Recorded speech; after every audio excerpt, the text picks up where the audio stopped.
Faizal dan hari ini saya akan review driving impression. Jadi pengalaman mengemudi menggunakan Wuling Cloud EV yang pada hari ini mungkin sudah pas 1 bulan ya, 1 bulan semenjak serah terima. Sekarang kilometernya sudah di 1779, jadi sudah hampir 2000 ya. Memang pemakaiannya hanya di dalam kota, jadi tidak terlalu jauh. Kemudian untuk konsumsi listrik di vlog sebelumnya, di video-videonya sudah disebutin ya. Jadi kira-kira kalau saya yang nyetir itu sekitar 1% baterai itu untuk 1% baterai itu untuk 4,17 kilo. Jadi sekitar itulah. Dan kalau kita rupiahkan ya 1% baterainya itu sekitar 1 kilometernya sekitar 800 rupiah ya, 200 rupiah, sekitar segitulah. Kemudian mobil ini selama digunakan alhamdulillah tidak ada masalah, baik itu turunan ataupun tanjakan. Saya juga udah coba di tanjakan es krim, ini udah cukup oke, bawa penumpang penuh, 3 dewasa 3 anak-anak juga aman, gak ada masalah. Nah ini tanjakan nih, ini santai aja, kita bawa mobilnya itu santai aja, jadi gak ada masalah. Kemudian beberapa fitur di sini cukup memanjakan ya, artinya misalnya kayak saya kalau mau rubah spion, ini tinggal tekan di tombol kanan kiri, ini sudah bisa kita simpan.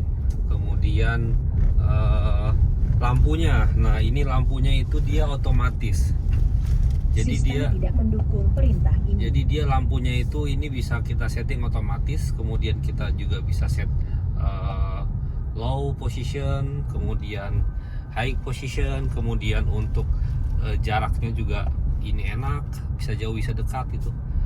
Untuk wipernya saat hujan, wiper ini otomatis ya, jadi wipernya itu otomatis, jadi kalau hujan dia langsung nyala sendiri. Jadi itu cukup memudahkan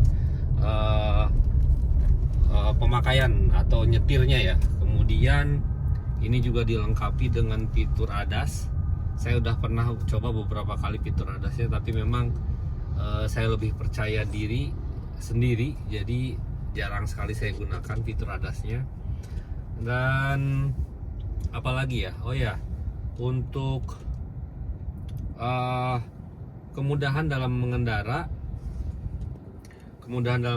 di sini ada steering switch control. Ada banyak steering switch control di sini. Ini sangat memudahkan di sini untuk media, radio, musik, telepon. Kemudian di sini untuk kontrolnya, mengaktifkan fungsi cruise control, kemudian merubah spion, merubah mode berkendara dan lain-lain.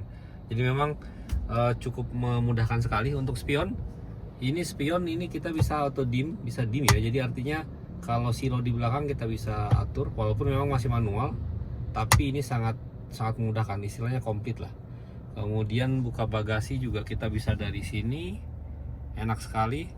AC juga, pengaturan AC bisa dari steering switch control. Jadi misalnya kita tambahin di sini 1, di sini langsung berubah 3, 4. Nanti berubah di sini, nanti ke sini langsung berubah. Nah, oke. Jadi sangat memudahkan sekali untuk menggunakan mobil ini. Dan so far gak ada masalah. Kemudian kita kalau mau tekanan ban juga bisa dari sini ya. Tekanan ban ini bisa kelihatan di sini tekanan bannya. Jadi kita juga nggak khawatir ketika ada tekanan ban. Kemudian mobil ini dilengkapi dengan auto hill control. Jadi kalau di tanjakan kita berhenti, kita nggak perlu khawatir mobil ini akan mundur. Kan kalau di mobil manual itu kita enak ya, ada rem tangan yang mana bisa kita mainkan saat nanjak agar tidak mundur. Kemudian mobil ini nggak ada, mobil ini remnya itu elektrik sehingga nggak ada tuh rem tangan. Tapi jangan khawatir, karena kalau dia tanjakan ini ada fungsi auto hold-nya. Nah, untuk memastikan fungsi auto hold-nya aktif atau enggak, ini kita harus pastikan di sini nanti ada huruf A dalam kurung ya. Nanti di sini itu ada huruf A dalam kurung. Nanti kita akan lihat pas lampu merah ya. Nanti saya akan liatin. Nah, untuk mengaktifkannya itu kita tinggal tekan rem yang agak dalam. Dia tekan rem yang agak dalam, nanti dia akan aktif. Nah, dengan auto hold control itu kita nggak akan mundur lagi. Nah, ini beberapa fitur-fitur di mobil Wuling Cloud EV ini yang membuat pengendara itu nyaman. Pengendara itu nyaman. Setirnya itu ini bisa di maju mundurkan, kemudian dinaik turunkan. Tapi saya memang lebih suka normal aja.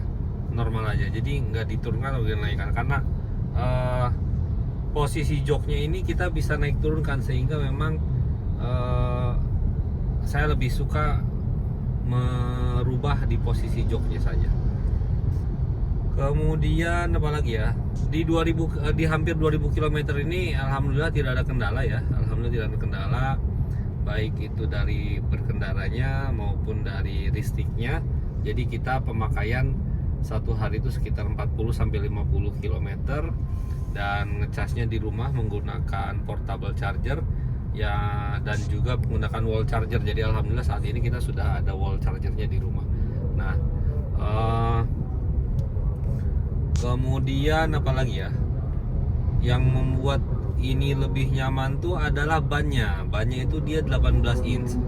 Kalau 18 inch itu sehingga tidak membuat mobil ini kayak kurus. Biasanya kan kalau mobil itu kalau fendernya itu besar tapi bannya kecil lah kayak kurus. Nah, ini enggak, ini mobil ini proporsional banget.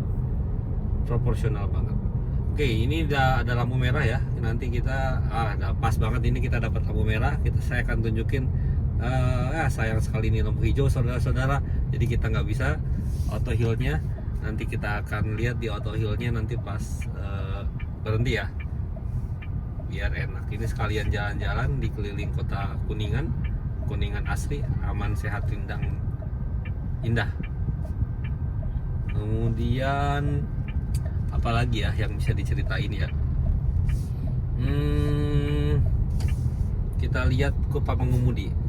Di sini saya juga nggak ngerti cara bacanya, tapi di sini kalau dilihat konsumsi daya saat ini, kemudian konsumsi rata-ratanya itu ya sekitar 30 kW ya, atau 17-an kW lah.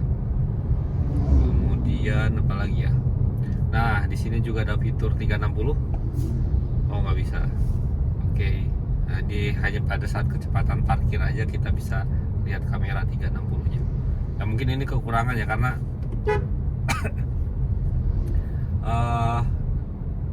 di beberapa mobil kalau kecepatannya rendah memang ini sangat diperlukan ya. Misalnya kita di gang-gang sempit, dengan 360 ini kita sangat berguna. Nanti kita akan lihat di kecepatan rendah ya. Coba kita lihat, ini udah rendah. Nah, oke. Nah, di sini dengan kamera ini kita bisa lihat kanan kiri. Jadi kalau misalnya ada lubang di kanan, di kiri, atau ada mobil, ada mepet, kita bisa tahu nih di mobil ini. Untuk pilihan mobil ini bisa disempitin ya. Nah, bisa digedein, bisa disempitin. Oke, kita juga bisa lihat posisi kirinya, posisi kanannya. Jadi kalau kita klik di kanan, dia tumbul kanan. Jadi kalau ada lubang itu kita bisa tahu. Kiri, ada di kiri. Belakang juga sama. Jadi memang 360 benar-benar 360 ya. Oke. Fitur ini sangat membantu ya, sangat membantu sekali. Kemudian apalagi ya yang belum ya. Oh, saya berkendara biasanya saya menggunakan mode normal ya. Ini mode normal. Kenapa mode normal? Karena ketika saya coba, di sini ada 4 pilihan, ada mode eco. Misalnya di sini ada mode sport, kemudian ada mode eco plus, kemudian eco, dan normal. Dari keempat mode itu, mode yang paling natural seperti mobil bensin itu adalah mode normal. Mode sport itu memang enak sekali untuk bawanya, cepet banget akselerasinya, tapi dia kalau buat santai atau di dalam kota ini nggak cocok. Mungkin mode sport cocoknya kalau kita di jalan tol gitu ya. Kalau Eco Plus dan Eco itu menurut saya terlalu apa ya? Terlalu berat ya. Jadi kayak kalau mobil tuh kayak kurang bertenaga gitu ya. Memang tujuannya untuk menghemat listriknya ya. Jadi memang mungkin makanya tenaganya mungkin ditahan gitu. Nah, kalau untuk gunakan normal, saya rasa mode Eco dan mode Eco Plus ini nggak nyaman lah, nggak enak lah. Mungkin digunakan kalau kita kepepet, baterai tinggal sedikit tapi jarak masih jauh, yang jarak akan kita tempuh, atau SPKLU-nya masih jauh. Mungkin Eco Plus sama Eco mungkin bisa kita gunakan. Kemudian kita nggak ada berhentinya nih. Tujuannya saya pengen ngeliatin auto hill ya, auto hill. Tinggal itu, mungkin itu dulu untuk sampai saat ini.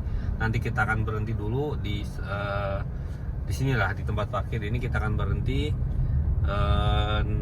Kemudian nanti saya akan tunjukkan auto hill-nya itu seperti apa sih, tanda auto hill-nya seperti apa.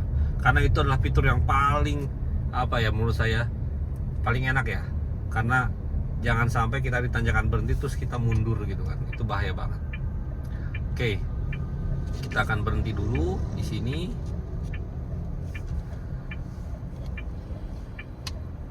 Oke, ya ini udah berhenti, kita akan lihat ya. Ya, kalau kita tekan auto hill-nya ini akan muncul. Nah, ketika A-nya ini muncul, maka kita akan berhenti. Artinya gini, kalau ditanjakan terus kita lepas rem mau maju, ini nggak akan mundur. Jadi ini ketahan sama ini. Memang hanya ada beberapa detik ya, tapi kalau gasnya dilepas baru dia remnya akan dilepas. Kira-kira kalau gasnya ditekan baru remnya akan dilepas. Mungkin itu, ini sangat membantu sekali. Oke, untuk video kali ini mungkin itu dulu ya. Itu dulu untuk video kita kali ini. Kalau berhenti, ini animasinya 0 kW. Di sini nggak ada itu. Nggak, kalau jalan dia akan ada itu. Akan ada animasi banyak muter. Itu ini hanya hiasan aja sebenarnya. Nah, mungkin untuk saat ini itu dulu video driving impressionnya menggunakan Wuling Cloud EP di kilometer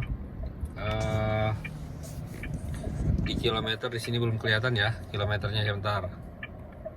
Di kilometer 1783 ya. Jadi di tepat 1 bulan mobil ini kami gunakan, dan sampai saat ini alhamdulillah lancar-lancar, normal, tidak ada kendala. Terima kasih sudah menonton, jangan lupa like, komen, dan subscribe. Wassalamualaikum warahmatullahi wabarakatuh.